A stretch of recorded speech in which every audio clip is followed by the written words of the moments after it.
Shannon and Lee, thank you so much for joining me here on the Homeschool Sanity Show. I am really excited to talk with you about comparison, in particular, how it impacts our teenage girls. But before we jump into the topic, which I know is going to be so engaging, I would love to have each of you take the time to introduce yourself and your families to my listeners. Sure. Okay, I can go first. My name is Shannon Popkin, and my husband Ken and I have been married for 27 years. I'm married to a data scientist who's funny. so I think that's kind of a strange combination, but I love his sense of humor. And we have three young adult children, 25, 23, and 20. So we have officially launched them all, but they were all home last night. So that's always fun when Oh. they all are home. So Hmm. yeah, they all three live in town, and we're thankful. Oh, I bet. And I'm Leanie Nice, and I live here in West Michigan with my husband. We live at a Christian camp and conference center here, where my husband is the director of maintenance and facilities. So I actually live at summer camp. Wow. And we have 4 kids that are starting to launch. Our first got married this summer, and we're super excited to be in-laws now. And then I have 2 high school girls, a senior and a junior, and a 13-year-old boy. And I'm telling you, I'm in a season where I need Jesus like oxygen. So it's just a really, really fun season. I just love being a mom. Oh, that's great. I really don't know if we ever get out of that season, though I have to say. It's very true. Where we need Jesus, absolutely. Yes. Okay, so before we get started into the nitty-gritty of the topic, I would love to know how you each got interested in this topic of comparisons that especially girls and women tend to make. And Shannon, why don't we start with you? Sure. Well, comparison has always been a problem for me. So, like some of my earliest memories are comparing myself. I remember, noticing at a young age how I was different from the other girls in my class or in my family or in my neighborhood. And, feeling all this angst and pressure to measure up and trying to keep up with the other girls or noticing ways that I was falling behind. So and what I'm noticing is I'm not outgrowing the problem. Like it's just kind of trailed behind me. So as a young mom, I would compare myself to other mothers who were working, or as a mom of middle schoolers or teenagers, or now mom of young adults. And I can imagine it going into being a grandma, like I Mhm. just can, it's a thing where we just tend to glance sideways and always be comparing and measuring. And I think this is what I've noticed, what I've discovered is this is an idea that our enemy has to use against us. I don't like to call comparison a game. I don't think it's a game. I think it's a strategy that our enemy uses against us, and he doesn't fight fair. I think he goes after our girls before they're even aware of who they are. They don't even have their identity secured in Christ yet, and he goes after them. And so I think, man, this book that we're going to be talking about, this is us wanting to fight back, against the darkness. So this is something I've been thinking about for a while and finding freedom from, and just wanting others to find that freedom too. Wow. I love that kind of way of thinking about it. I think it's very empowering. It definitely motivates me. Lee, how about you? How did you come to this subject area? Well, actually, it was Shannon calling and asking if I would be willing to endorse the book Comparison Girl when she wrote it for women. And, to be honest, Melanie, I was like, yeah, I'd do anything for Shannon. I think she's a great Bible teacher. I don't think I'm going to really resonate with this topic, but Mm. if somewhere in the pages I realize, oh, I actually do have a comparison problem too. And, I just think it is epidemic in Mhm. women, especially in this day and age. I was thinking the other day Mhm. that they ask me at the end of every service call if I'm willing to take a a survey about how they treated us. And so I think society is setting us up to always be ranking ourselves and ranking other people and whether we're Mm-hmm. satisfied. And I found myself in the pages just dissatisfied quite often with who Mm-hmm. God made me. And I, as I got done with the endorsement, I told Shannon, because I have 2 teen daughters and a bunch of girls that I love that I'm involved with in their lives, this has to be a study for teen girls.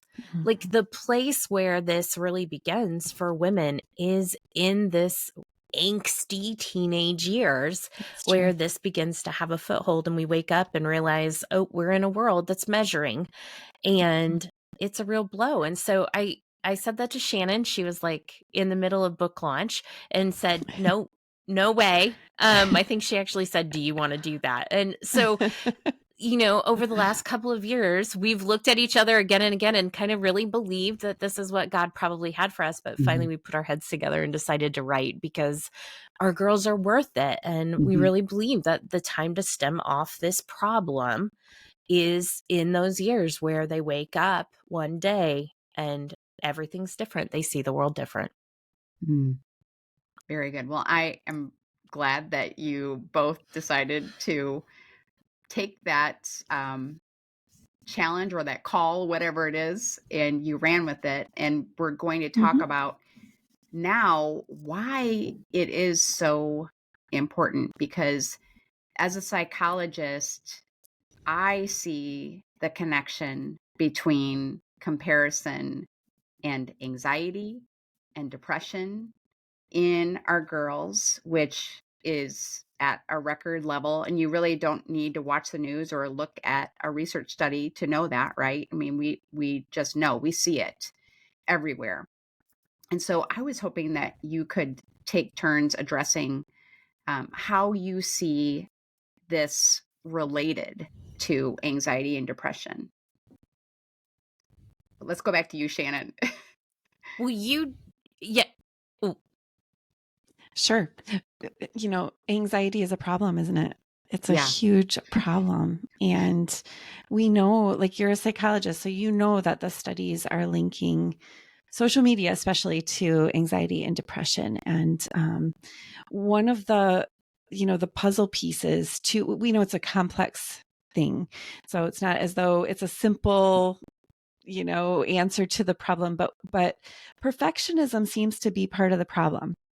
And this always trying to measure up, always just being so aware of your flaws and other people's successes, like constantly noticing the differences. And so, like, we see girls with their phones pulling away and isolating, and just always striving to, like, wanting to compare the highlight reel with their life, and just noticing, like, they don't want to go through the ups and downs of life. They just want to skip to the high point every time. And I think there's a lack of being rooted in reality of life is going to be a struggle, and we're going to have to, there's going to be a process of working to achievement. But when we're expecting ourselves day in and day out to land on top, right? And not just being able to just be kids and have fun and just relax and be ourselves, like, of course there's going to be anxiety that come with that. What would you add, Lee? Well, anxiety and depression is a really complex issue. Like we said before, we live in the greatest mental health crisis the world has ever known. And we see that every single day as we walk through high schools and look girls in the eye. And they can't always put their finger on whether this is a physical problem or whether it's an emotional problem. But what we do know is that we also have the loneliest generation and the least mentally healthy generation. And so we often think that comparison sets us against the other. It makes it more difficult to relate. And Shannon and I say it like this. It's like a girl walks into a room, and studies show that when a woman walks into a room, the vast majority of women assume they are not welcome in the room that they walked into. And so I've read between 8 and 9 women, grown women, assume they're not welcome. So Shannon and I figure it's like looking at a makeup compact when you walk into any room. You are so focused on yourself, staring at this little compact of yourself, or right now it's a selfie screen, right? Like girls are looking into the images of themselves and saying, am I enough? Do I belong here? Do I fit? How good am I? Do I measure up? And they're missing the opportunity for fellowship and friendship and the depth that comes from being in relationship with others. And this is, we often say, a part of the enemy's plan for girls is to keep them self-focused, where Jesus wants us to live me free. And that doesn't mean we're forgetting about ourselves, or we don't take care of our bodies, or that we never look around and say, who's pretty. It's that we look around and we realize that the people who are the most powerful and influential in the room are the ones who have the ability to look up from those little mirrors or the selfies and see the other people in the room and begin to engage in a way that's loving and kind. And so are anxiety and mental health issues a huge problem? Absolutely. And I think it has to do with isolation, loneliness, and what's happening when all this measuring happens. Very, very good. And I would absolutely agree. And I really feel like you're talking about a variety of issues that we could explore in depth: loneliness, contentment, just like success. What does success look like? I mean, it's just, there are so many things, but we're gonna try to limit ourselves to comparison because that's what we're talking about. But I think there's such a depth to what you're each sharing that it makes it incredibly valuable for girls and the parents who care about these girls. Okay, so let's talk about the family. You each come from different backgrounds, and I am interested to know how you think that the messaging that a girl receives from her family and her church background affects the way that she sees herself. And I was thinking that we would start with you, Lee, this time. Well, it's interesting. We really did grow up in totally separate environments. I did not grow up in a family that really was walking or following after Jesus. And I did not meet him until late high school and begin that relationship with him. So I did not have the foundation for godliness, which in some ways actually there are some things that are easier for me than they are for Shannon in this measuring game, because my parents told me I was great all the time, that I was beautiful and that I was lovely. Like, as a matter of fact, they built my pride, and very large, actually, told me I could be successful, anything I wanted to be, and it wasn't tempered with humility. And so that has set me up for interesting battles of my own, but really, in reality, I did not know who God said that I was.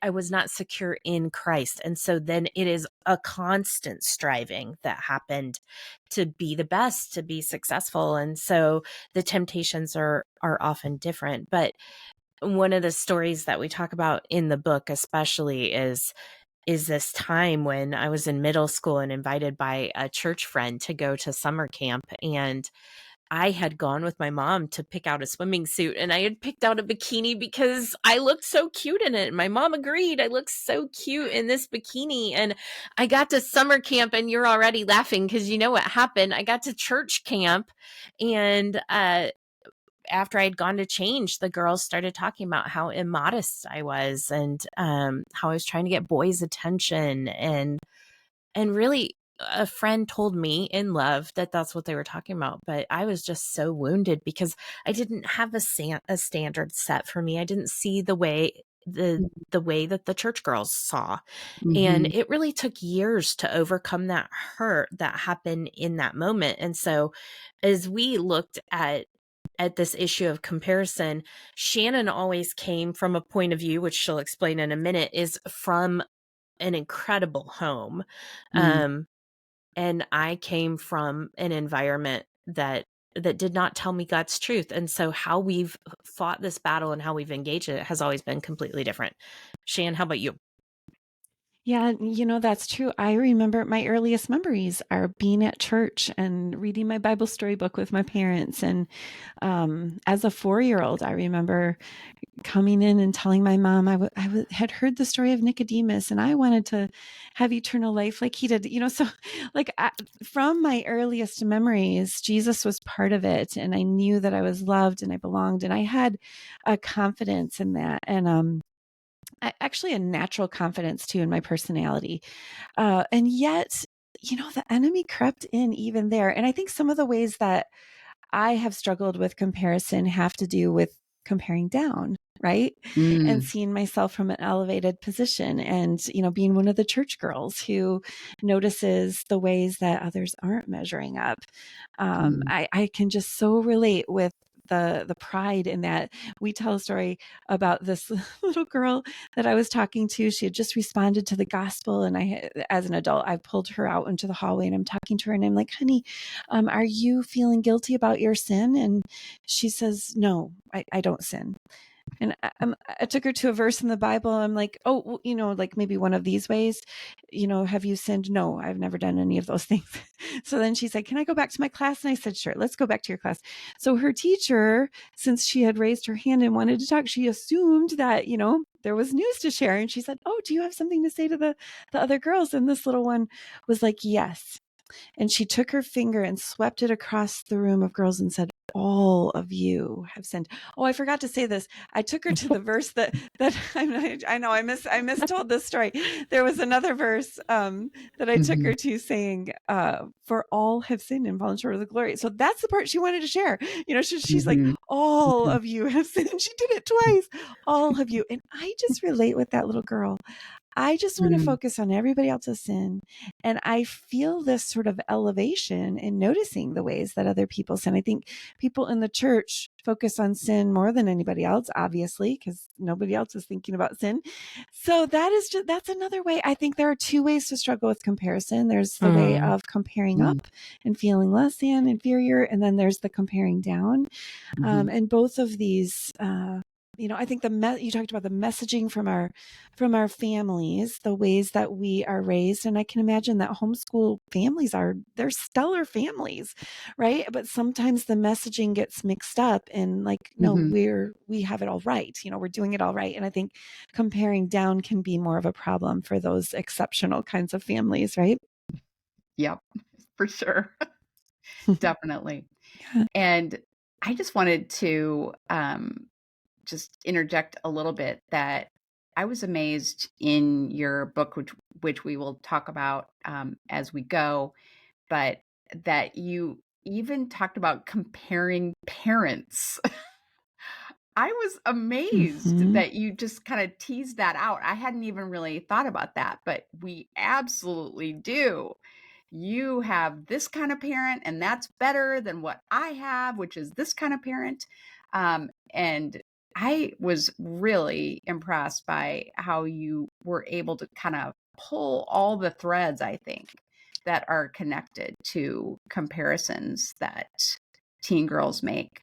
Um, and so, we've kind of touched on so much that you share in your book about the difficulties, the challenges, whether they are mental health, spiritual well being, that girls can struggle with as a result of comparison. But now I'd like to shift gears a little bit and talk about how parents specifically can help their girls avoid the major pitfalls of comparing. Mm. Let's start with Yeah, you, Melanie. Lee. It's so fun to answer this question because this has been a great challenge for the last couple of years. I've been parked in comparison and recognizing how, as a mom, how easy it is for me to speak words of comparison. And Mhm. instead, so for example, we're at soccer practice and it's easy for me to say, why can't you have all of your stuff together like Janie does. Janie always comes to practice. She has her shin guards on. She's ready to go. She's dressed. Her family's getting out of the car. They're 5 minutes early. Why can't we be like Janie's family? Like, and it's just really interesting to find those words like, than, more, less, prettier, at least. And so I think it really starts as mom, just really representing this new way of thinking, which is that God made you a unique individual. And we can be certain of that as moms. We recognize the individuality in each of our kids. We celebrate it. I homeschooled for a couple of years too, which put me in touch, deeply in touch with the different strengths and weaknesses of my child. And really, it's just pointing to the God who gave them these strengths and these weaknesses for his purposes. And so, Shannon and I've spent a lot of time thinking about the deficits that are put in us and realizing that even those deficits that are found in our appearances, in our physical bodies, in our academics, those are put there for God's glory as well. And so those are the places that make us need him. And so when we as parents embrace this way of thinking that God uniquely designed each child, then we begin to help them embrace that as well. And I do think there is something to recognizing that our kids are going to have shots taken at them just for having a biblical worldview. So they're swimming in a generation that does not have a biblical worldview. I saw a Barna statistic that said 1% of teenagers right now have a biblical worldview. Well, if that's true, then we need to be speaking words of kindness, love, and affirmation over them. The world is whispering plenty that they are not enough. And so I think that's really important when they get home, that we are speaking words of confidence over them, letting them know when they're doing the right thing. When they're saying the right thing, being real quick to appreciate who they are, because the world's taking so many pot shots at them right now. Just really affirming them. We'll have opportunities to speak truth and humility into them. But in the meantime, I think it's important that we as parents take extra time to build them up. That was excellent. Yeah. Excellent. I completely agree, but I want to hear what Shannon has to say now. Yeah, sure. I mean, I think that when we look even at our families, isn't it interesting that our kids are so unique from each other, right? It's not just by family that we're different. It's like even within the little sphere of our own families. My husband and I are just coaching our son. We've moved from like parenting to coaching now, and he's inviting this. We're trying to give input, and we're thinking very carefully about who God made him to be, and trying not to just assume that his course in life will be the same as his brother and sister, because he's unique and he has a whole completely different, unique set of gifts and abilities. And he needs, unique parenting. So we like to think of it like using a metaphor of a measuring cup. The glass kind with the lines on the side. And we say every person has a unique blend in their measuring cup of their aptitudes, their background, their family history, their beauty, whatever it is for a girl. Like, this is what makes you, you. And what we want to do with that measuring cup is take it and put it next to somebody else's, whether it's a brother or sister or someone from another family, and say, how do I measure up? How am I doing? And I think that's our enemy's design. He is behind all of this measuring and jealousy and judging, right? And our Jesus didn't live with an eye on the lines on the side of the cup. If Jesus had a measuring cup, it would be the biggest one and it would be brimming full. And what did he do with his measuring cup? He took it and he completely poured his life out. He emptied himself on the cross. And so, and when you think, if you picture that measuring cup tipped to one side, the lines are irrelevant. They don't matter anymore. And so there's just such freedom in that. I think there's freedom in noting that whatever is in your cup for you or your child, it's a unique blend. God apparently loves variety. And so your cup is going to be different than her cup. And then what why did God give you what's in your cup? He didn't give it to you so that you could feel better than somebody else or so that you would feel worse about yourself than someone else. No, he gave it your life itself. He gave to you to serve other people. And so Mhm. when you tip that measuring cup and focus on the spout, there is this me free freedom that comes to you. Suddenly when you walk into the room, you're not like a here am I kind of person. You're a there you are kind of person. And how can I Mm. serve you? What's in my measuring cup that I can pour into you? And so we just see this as being a way for girls to find freedom and purpose, a unique purpose. What do I have to give that nobody else in this room has to give? And a confidence in the Lord. That's what we're hoping for. That was wonderful, and I wanna pull one of those quotes out, from what you said right there, which I probably will. You can look for it on social media, but that was just wonderful. Both of you shared, such great truths that I find really reassuring as a parent.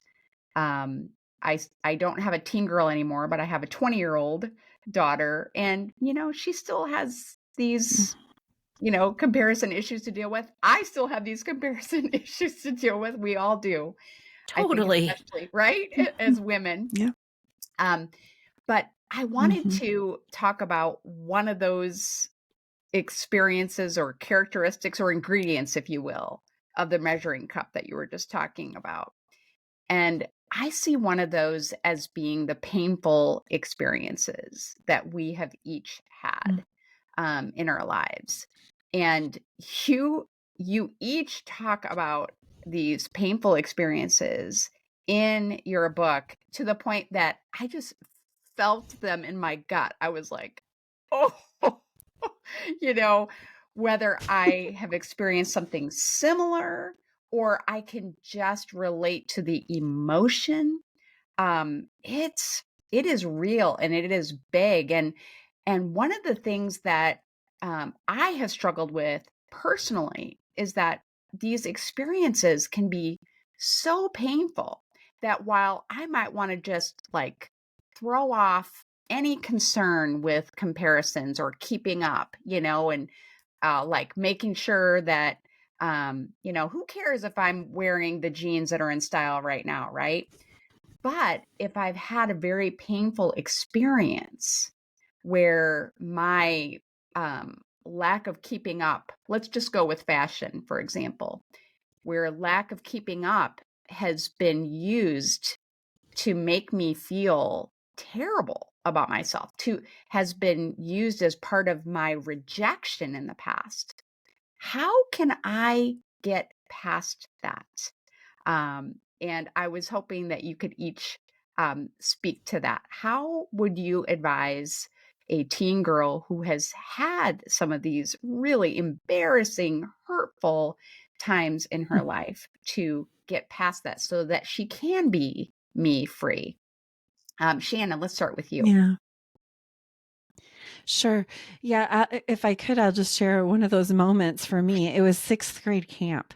I remember going to camp, and my teacher told us it was going to be the best weekend, and it was not. It was the worst weekend because I was not in a cabin with my best friend. I was with these girls from another school. That was the idea, that we would meet kids from the other school. And these were the girls. They were popular. They were pretty. They were, they had all the cute clothes. They were talking about the cute boys. And I just found myself like retreating back into my little corner of the camp cabin. And they were all talking about how it was better to take your shower at night. Oh yes, they all agreed. It was better to take your shower at night. And I'm over here thinking like, I wasn't planning to take a shower at all. This is camp, I didn't bring I didn't bring shampoo. I didn't bring a towel. And so they all go off to their showers. They come back, and this one sweet little girl named Kim, she's got this thick, beautiful hair. She's rolling it up in these pink sponge rollers. I'd never seen these. And so I watched in the morning, she pulls them out, and Melanie, it was a thing of beauty. I couldn't believe it. It's like these big bouncy curls that bounce along on her shoulders. And I was just like, okay, this is enviable beauty of Mm, beauties. And so I mhm, just remember this weekend, though, feeling like I went to camp, this happy go lucky kid. I came home this sick to my stomach, like feel full of inadequacy. Like, I don't get it. I've got to reinvent my hair, reinvent my clothes, reinvent like all of these different things that I just felt so inadequate. And what I think is behind all of this is an enemy who's praying. Like I said, I don't think comparison is a game. I think it's a way to attack. And so, and I'm getting that idea from a verse in James that says, if you have bitter jealousy and selfish ambition in your heart, don't boast and think that this is the wisdom from above. It's not. It's the wisdom from below. It is earthly. It's unspiritual. It's demonic. They use the word demonic. James does in that verse. And so, like bitter jealousy, that's looking over at your cup and noticing she's got more than me. She's prettier. She's got the right clothes. She's got the boyfriend, whatever it is, Selfish ambition, that's when I'm trying to prove that I'm the pretty one. I've got all the things. And both of these, they're both tied to this mindset that it's the wisdom from below. This is this earthly wisdom that we're all accustomed to, but we're called to a different wisdom, and there's a different voice to listen to. So if we want to find freedom, if we want our girls to find freedom, I think the main question is, who are you listening to? Like, where is this information coming from? Is it the wisdom from below, or is it the wisdom from above? And am I listening to the voice of my Jesus? Because I'll tell you this, if you're hearing some message that you are never going to be enough, you will never measure up, look at you, you're falling behind, you're ugly, you're fat, you are not talented, you won't make the team. None of those things, none of them sound like our Jesus. He doesn't talk like that. And we have a recording of his words in our Bibles. And so like we need to train our girls. I think a great question for our girls to be asking and for us to be coaching them on is like, what voices are you hearing, and who talks like that? Because that is not the message of Jesus. Here's what Jesus sounds like. I'll just say one more thing. Jesus consistently says, the greatest is the servant. The one who will be exalted is the one who humbles herself, who's kind and generous and has a big heart to serve other people. That's the great one in the room. And so these are the messages that we want our girls to be focusing on and build their lives around. And, something that just keeps coming to mind is what we do in moderation, our girls will do in excess. And so we are setting the example where if we do not deal with the business that we have, they will deal with it. And so my daughter Lexi used to just follow me around. I mean, just everywhere. And she is my mini me, which that just people telling her she's my mini me has set her up for some things. But when she was about 2 or 3 years old, I was getting into the shower and all girls, right? Like, so I took off my clothes, took out my ponytail holder and stepped on the scale and got into the shower. And I didn't realize that it was a pattern until I had told Lexi one day, it's time for you to get in the shower real quick. And I saw her strip down, take out her ponytail, step onto the scale and get into the shower. And I was like, this is ridiculous. You're 3 years old. Why are you? And then it just dawned on me. She just did exactly what I do. And so, and there are now memes about this everywhere. But if I tell my mini me that I am fat and I am ugly, then she is hearing me speak words about myself that are now going to apply to her someday. And so I think it's really important for us to learn to deal with these wounds that we carry. There was a time when I was in a choir and I love to sing. I actually still love to sing, but I will never be the girl with the microphone singing. I'll speak at conferences any day, but please don't ask me to sing, because my dad said one day, your sister sings like an angel. Well, he didn't say I didn't sing like an angel. He just said my sister did. And so here we are 40 years later, not really, 35 years later. And I still don't want to pick up a microphone and sing, even though I love singing.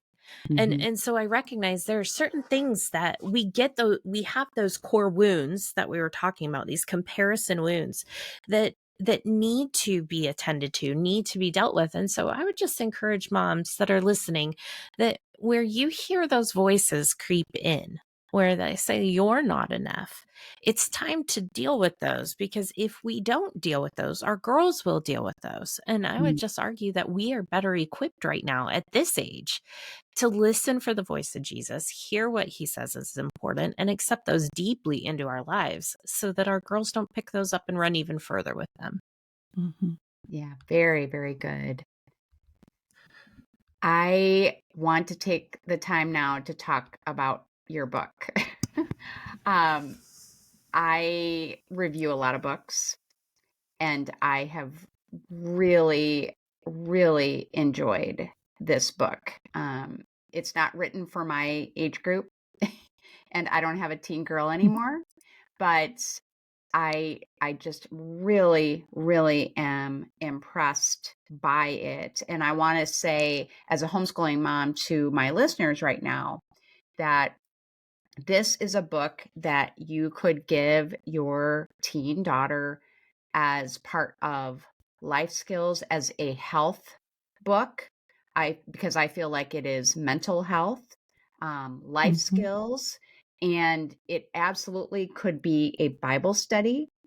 It is just very, very thorough, and it is written in a way that is so engaging for teen girls. But I want to hear from each of you what my listeners can expect from this book, what they can expect to find in it, and how you see that they could use it. But So, inside the book, you should find quizzes of all kinds, which should engage your girls. We find that everybody loves to take quizzes, regardless of their age. They want to know, is this a problem for me, or more about this? And that was the goal, is just to make this really engaging. And there's even text conversations from Shannon and I that are true to life. Exchanges that we would have as friends. And that's our real hope, is that girls will dive into this together or with someone who loves them and start to settle these issues. There's scripture meditations and prayers, but what we tried to do is build a dynamic book. And we're so glad, Melanie, that you liked it, but build a dynamic book that they're going to find themselves in the pages. And you told the truth when you said we share our cringy stories in there, because our middle school and our high school girls, whether they're really 13 to 18 years old, will find themselves in the pages here somewhere. Mhm. And we try to be really careful not to take them places they haven't already gone, which Mhm. could, Mhm. some books you worry about that in Yeah. teenage girls, but instead to give them godly principles in all these areas that they're facing in a way that is age appropriate for them. And both of us love the word of God and believe that is the foundation for a healthy mind. And so Shannon did a lot of work in the original book, Comparison Girl for Moms. And we would just really encourage them to grab both of those, go through Mhm. the journey together, settle this issue for your home, not just for your daughter. Yeah. Right. Yeah. I think it'd be great if you got both of them. But in the teen book, we went even a little deeper into like how do these messages, like the women's book is really truly a Bible study, but the teen, we're asking, like, how does this play out as you compare yourself at school and in your Mhm. academics and in your sports? Like we did really divide it up by topics. So comparing families is, one of them, Mhm. or comparing appearances, or comparing your talents, comparing your wealth, like all of these different ways that we tend to compare, and giving really practical wisdom on how to find freedom. Mhm. Yes, and you absolutely have done that. And I think that your your willingness to share such very personal examples that don't always make you appear, um, Flatter. at your best. Um, I mean, it's Yes. Flattering. No, not flattering. flattering. They're not Don't flattering. always flatter. Yes. Um, but I mean, I honestly, I just love that, because I think there's always this temptation of writing a how-to book where it's like, I have it together, I have it figured out. I was born knowing how to do this, and now I'm going to teach you.